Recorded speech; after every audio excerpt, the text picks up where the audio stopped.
नमस्कार दोस्तों, आज हम आपको हेयर ट्रांसप्लांट कॉस्ट के बारे में बताएंगे कि हेयर ट्रांसप्लांट कॉस्ट किस बात पे डिपेंड करती है और हेयर ट्रांसप्लांट करवाने से पहले हम कॉस्ट को कैसे जान सकते हैं। इसके बारे में आज मैं इस वीडियो में आपको विस्तार से बताऊंगा।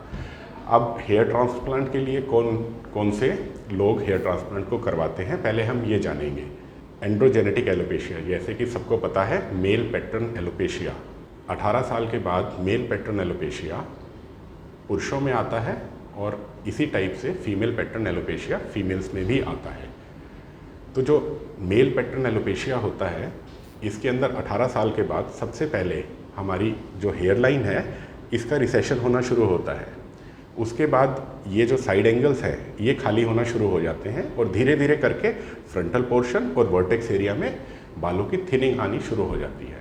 जो हमारे मजबूत बाल होते हैं उनकी जड़ें, उनके फॉलिकल्स पतले होना शुरू हो जाते हैं और थिनिंग भी होती है प्लस हेयर फॉलिंग भी होती है। तो जो मेल पैटर्न एलोपेशिया है ये हैमिल्टन नॉरवुड स्केल में इसकी ग्रेडिंग है 1 to 7 ग्रेड्स, ठीक है। तो जो ग्रेड 1 है उसमें हेयरलाइन रिसीड करती है और साइड एंगल्स खाली होते हैं, और फिर जैसे जैसे साइड एंगल डीप जाते हैं ग्रेड 2 में, 3 में, और फिर वर्टेक्स भी इन्वॉल्व होता है, वर्टेक्स की भी थिनिंग आ जाती है। इस टाइप से ये जो ग्रेड 7 है उसमें ऑलमोस्ट फ्रंटल से लेके क्राउन पोर्शन तक हमारा कंप्लीट एरिया जो है वो बाल्ड हो जाता है। बस जो पीछे वाला एरिया है यहाँ के बाल हमारे नहीं जाते हैं। वो इसलिए नहीं जाते दोस्तों कि जो पीछे वाले बाल हैं उन पे हार्मोन्स का इफेक्ट नहीं होता। जो पीछे वाले बाल हैं उनकी जो जड़ें होती हैं उसमें हार्मोन रिसेप्टर नहीं होता है और आगे वाले बालों पे होता है। सबके मन में ये ख्याल आता है कि हमारे तो 18 साल के बाद हम बाहर पढ़ने गए, यहाँ का पानी पिया और हमारे बाल झड़ना शुरू हो गए। तो दोस्तों ऐसा नहीं है। 18 साल के बाद हमारी बॉडी में टेस्टोस्टेरोन कन्वर्ट होता है डीएचटी हार्मोन में। तो डीएचटी हार्मोन के रिसेप्टर फ्रंटल हेयर्स जो होते हैं इनकी जड़ों में होते हैं। तो वो जो हार्मोन है डीएचटी वो आगे वाले बालों की जड़ों में आता है, उनके साथ अटैच होके उनकी जड़ों को कमज़ोर करता है हार्मोन और हेयर थिन हो जाते हैं।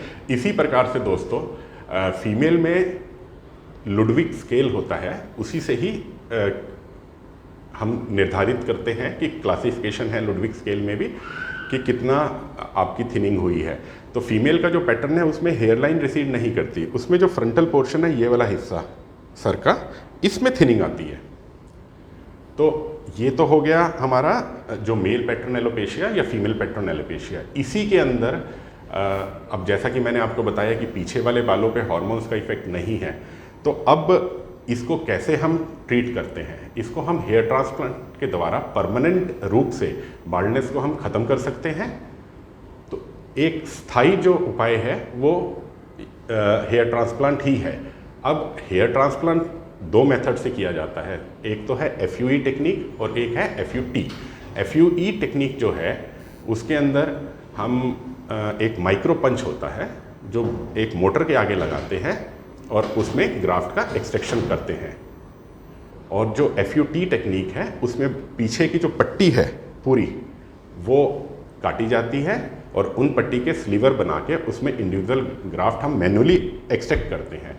और जो एफयूई टेक्निक है उसमें जो माइक्रो पंच से हमारे को ग्राफ्ट सीधा मिलता है। तो ये 2 टेक्निक है जिससे हेयर ट्रांसप्लांट होता है। अब सबसे पहले कि ये कौन कौन करवा सकता है, इसमें जिनकी एज 21-22 साल हो गई है या उससे ऊपर है, 24 साल के बाद हम लोग रिकमेंड करते हैं कि हेयर ट्रांसप्लांट के लिए जाना चाहिए। या फिर हम रिकमेंड करते हैं कि अगर आपका गंजापन पहले ही ज़्यादा आ गया है, मान लो 21 साल में आपका ये हेड पूरा गंजा है, दोस्तों वो लोग भी जा सकते हैं हेयर ट्रांसप्लांट के लिए जिनका 21-22 साल में ही यहाँ से यहाँ तक का गंजापन आ गया है। तो एज यूजली ये 18 साल के बाद शुरू होता है। तो आपको अगर लगता है कि आपका गंजापन आ चुका है तो आप हेयर ट्रांसप्लांट एक इसमें ट्रीटमेंट मोडेलिटी ले सकते हैं और उससे आपको स्थायी और परमानेंट इलाज मिल सकता है। अब हम बताएंगे हेयर ट्रांसप्लांट कॉस्ट के बारे में। कॉस्ट जो हेयर ट्रांसप्लांट है, जैसा कि मैंने आपको बताया मेल पैटर्न एलोपेशिया की जो ग्रेडिंग है हैमिल्टन नॉरवुड स्केल पे वो ग्रेड 1 to ग्रेड 7 तक है। तो सबसे इम्पॉर्टेंट है ये जानना कि कितना आपका गंजापन है उस ग्रेड के हिसाब से।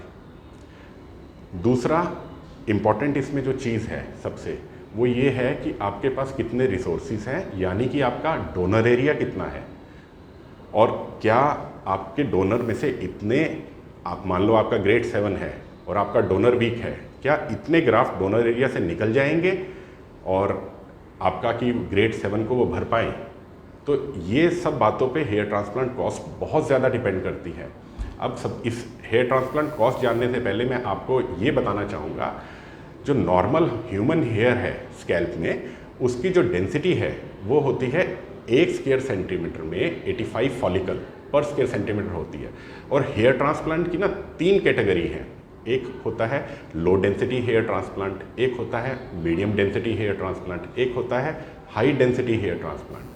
तो जो लो डेंसिटी हेयर ट्रांसप्लांट है, इसमें जो फॉलिकल्स हैं वो 20 से 30 पर स्क्वायर सेंटीमीटर ही लगते हैं, और मीडियम डेंसिटी है वो 30 to 40 फॉलिकल पर स्क्वायर सेंटीमीटर, और हाई डेंसिटी में 40 to 50 फॉलिकल पर स्क्वायर सेंटीमीटर।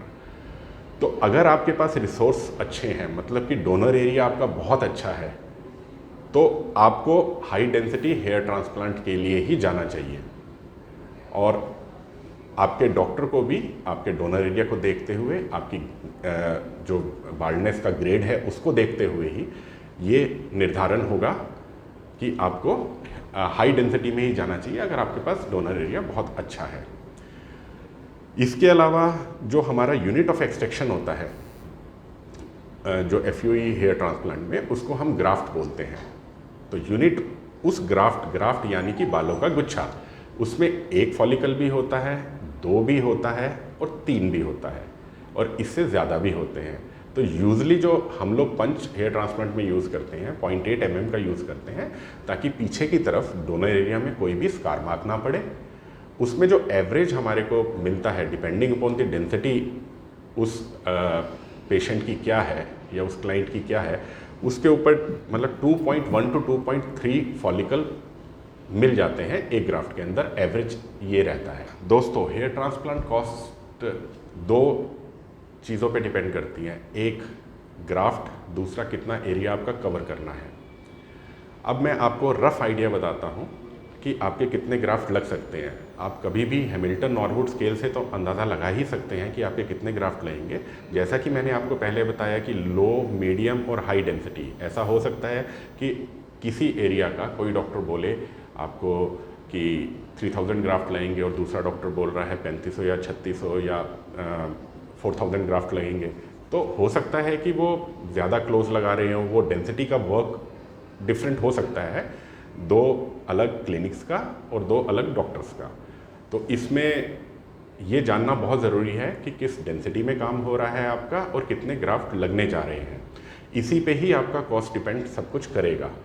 और आपको मैं रफ आइडिया भी बता देता हूँ कि कैसे आप जज कर सकते हैं कि आपको कितने ग्राफ्ट लगने जा रहे हैं। मान लीजिए आपका ये फ्रंटल हेड है, ये 4 फिंगर का आपका एरिया गया हुआ है, तो इसमें आप अंदाजे से आप अनुमान लगा सकते हैं कि 3500 to 4000 ग्राफ्ट इसमें लगते हैं। उसी हिसाब से अगर आप एरिया अपना बढ़ाते जाएंगे, जितनी फिंगर होंगी, मीडियम टू हाई डेंसिटी जो ग्राफ्टिंग होगी, उतने ही उसको 1000 से आप मल्टीप्लाई कर सकते हैं। मान लीजिए कि आपका 5 फिंगर का बाल्डनेस है, तो 5 फिंगर में आप अंदाज़ा लगा सकते हैं कि आपको 5000 के आसपास ग्राफ्ट लगेंगे इन हाई डेंसिटी। और अगर आपका 6 का है तो 6000, 7 का है तो 7000, इस टाइप से आप कैलकुलेट कर सकते हैं। दूसरी बात है, आपको डॉक्टर ग्राफ्ट में बताएगा कि उनका रेट है, फॉलिकल में कोई नहीं बता सकता कि आपका क्या है, क्योंकि unit of extraction he graft है। तो फॉलिकल कभी काउंट नहीं किए जा सकते। ग्राफ्ट को यू कैन काउंट, कोई भी ग्राफ्ट को काउंट कर सकता है, नंबर ऑफ स्लिट्स को काउंट कर सकते हैं। जो छिद्र हम पहले बनाते हैं रेसिपिएंट एरिया में और बाद में उनमें ग्राफ्ट डालते हैं, उसी से ही हमें अंदाज़ा होता है कि हेयर ट्रांसप्लांट में हम कितने ग्राफ्ट निकालने जा रहे हैं और कितने उसमें लगेंगे। ये बहुत इंपॉर्टेंट है। दूसरी चीज़, कई डॉक्टर्स आपको सिर्फ एरिया का बताएंगे, एरिया को देखेंगे और आपको बता देंगे कि इसमें इतना अमाउंट लगेगा, वो भी फेयर है। हाँ, आप उनसे ये पूछ सकते हैं कि डॉक्टर इसमें डेंसिटी कैसी रहेगी। आप उनसे प्रीवियस जो क्लाइंट्स उन्होंने किए हैं हेयर ट्रांसप्लांट के लिए, उनके आप रिजल्ट्स पूछ सकते हैं, ताकि आपका केस ख़राब ना हो और आपका लुक अच्छा आए। आप और सबसे इम्पोर्टेंट जो चीज़ है वो ये है कि उन सेंटर से हमें करवाना चाहिए जिनके आपने पहले रिजल्ट्स देखे हों, जो क्वालिफाइड डॉक्टर हो और वो काफ़ी साल से इसी फील्ड में काम कर रहे हों। नमस्कार।